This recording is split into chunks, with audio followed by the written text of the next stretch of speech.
What do you like about endurance racing? I love endurance racing. I've been doing it for 20 years now, world and nationals, and it's great, just great fun. Excitement, the panic.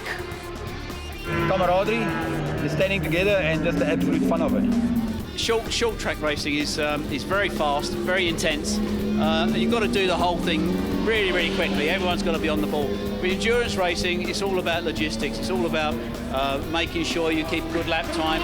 Your pit stops are clean, they're fast, they're reliable, your bike's reliable, it doesn't fall apart. And in fact, it's fun. It's a lot of fun. Having an absolute blast with the boys. These are the two Portman brothers. Which of you is fastest? Me, for sure, 100%. Me. What do you like about endurance racing? What I like about it, it's adrenaline pumping, the Suzuki bike that we're riding with, and just all the people around here. It's just very nice. We enjoy it. I think the family atmosphere, right? And everybody can come have a jaw. Probably the competitiveness of this. And helping put leathers on. Yeah, depending on what his mood is like. We got friends together, having fun non-stop, pushing yourselves to the limits. That's fantastic, man. There's nothing beats that. I like the challenge it brings, man, and all that knowledge about the track and challenging you to your limits. It brings family together, all the knowledge about track racing, as well as a woman, you get empowered. I mean, most of us don't even know much about track racing, I say, for street riding. So as soon as your partner says, you know, I'm doing track riding and endurance race, hey, it's a time for family to get together and to also gain more knowledge. Just the whole spirit of the sport, and the bikes go loud, and there's nice-looking women and ugly-looking men. I think when the checkered flag comes out, that's what I like about endurance racing. The nice cold beer afterwards. Behaving like a goon.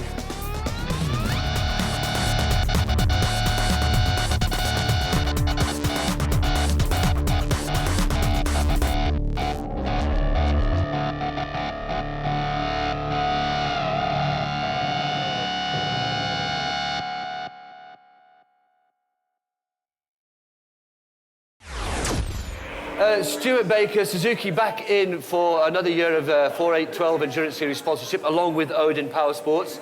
I think at the end of last year, the 24-hour, you probably weren't too sure if you'd have any bikes to actually run this year, because we broke one, and on our own little GSR-750, that was a bit battered by the end of it, wasn't it? Well, I don't know. I mean, it only had 7 crashes in 24 hours, so obviously it's got room for more.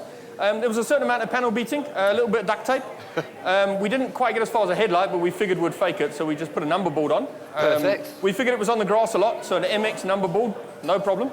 And then we put a new engine in yours. Oh, that's nice of you. Yes, Matt did properly break it. He did a very good job. We did a good job. Well, actually, that was Matt who did a good job of breaking that. But now, Suzuki, this must be working for you. If it's coming for a second year or a third year, this must be working for you in marketing terms. I think for the advertising that's coming out of it, we've sold a few extra little GSR 750s, which are coming along to race with us now for the series.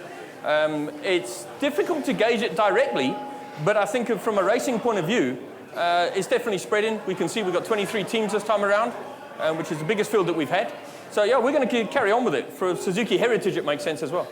Now, let's move along to you, Greg. Now, you're racing 48 hours this year, so the 4, the 8, the 12-hour, and the 24-hour on your own.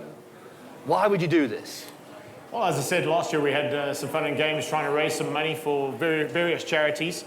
Ended up with about 65,000 Rand at the end of the 24-hour, which was not quite what we expected, but due to the economy, as we've all seen, the belts are being tightened. So a lot of guys had committed. Unfortunately, they didn't come back with the actual cash at the end of the day. So for the first 4 and the 8-hour of this season, we're continuing to try and raise some funds. Thank goodness I've got a good friend at Suzuki that's helping us out now. And I've actually joined the Suzuki endurance team, which is phenomenal. Had an opportunity with Jacques van Wijngaard winning last year's event. And of course, the prize was given by Suzuki of a 750 to ride for the season.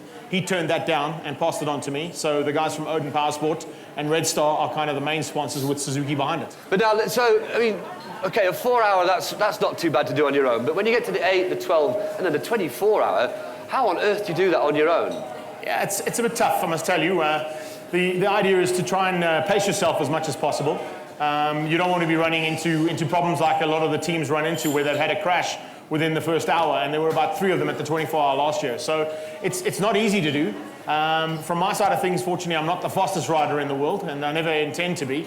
However, on the 4-hour, I went 8 seconds quicker just riding the 750 that was given to me. So the opportunity, of course, is always there where you're trying to push yourself. And when you get in amongst the riders that we saw, for instance, at the 24-hour and the 4-hour, where there's riders that are coming with the same caliber as me, all of a sudden you've got a guy to play with. And then, of course, the race is on. It makes a big difference. You've got to be very careful that you don't get too taken back with the racing side of it and look at the bigger picture. And that's all I do the entire time I'm out there on the bike. From a logistics and putting the race together, I try and run a tank of fuel before I have to come in. Yeah. Unfortunately, the Suzuki's not as good on fuel as my Triumph was, but we'll work on that. I think it's just a bit more horsepower that it plays around with. But on the Triumph, we got about 2 hours and 25 minutes before I had to come in for the first pit stop. We got just under 2 hours on the Suzuki, so it's a lot of time in the saddle.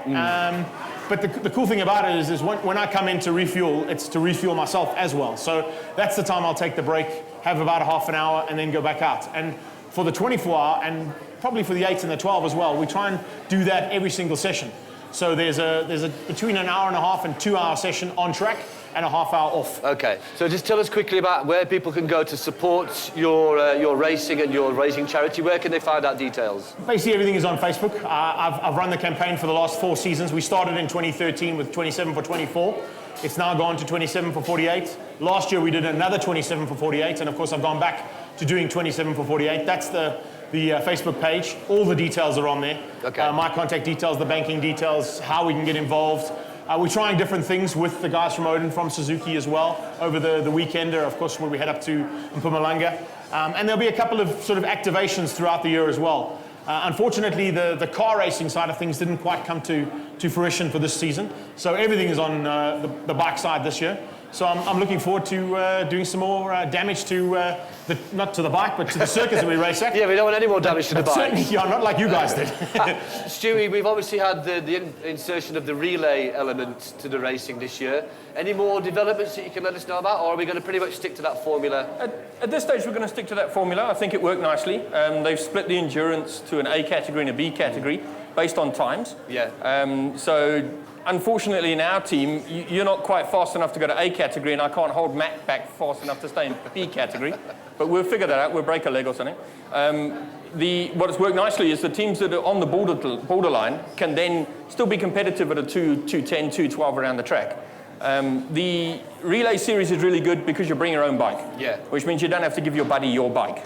And that's really taken off well, and I think that's still going to grow a heck of a lot more, yeah. And I think we just need to stress that you don't have to have a Suzuki to ride in this. You can bring any, it's open to any bike, isn't it? Most definitely, most definitely. We've got some really good friends from Kawasaki that come along. Every time Rion comes along for his Kawasaki, and we give that a good go. Yeah. Definitely bring any bike, we don't care. Okay. Again, where can people find details? You can have a look on the websites, onto the Odin website, onto the Suzuki website. Yeah, pretty much all over. It's advertised in all of the magazines as well, the months leading up to each race. You've caught me without the date of the 8 hour. I can't remember. I bet you can't either. Well, we'll put it up on the screen. Yeah, we'll fake it. There we go. All right, guys. Well, thank you very much. Greg, good luck for the year. Stewie, we'll see you at the track next time round. See you then. Cheers, man.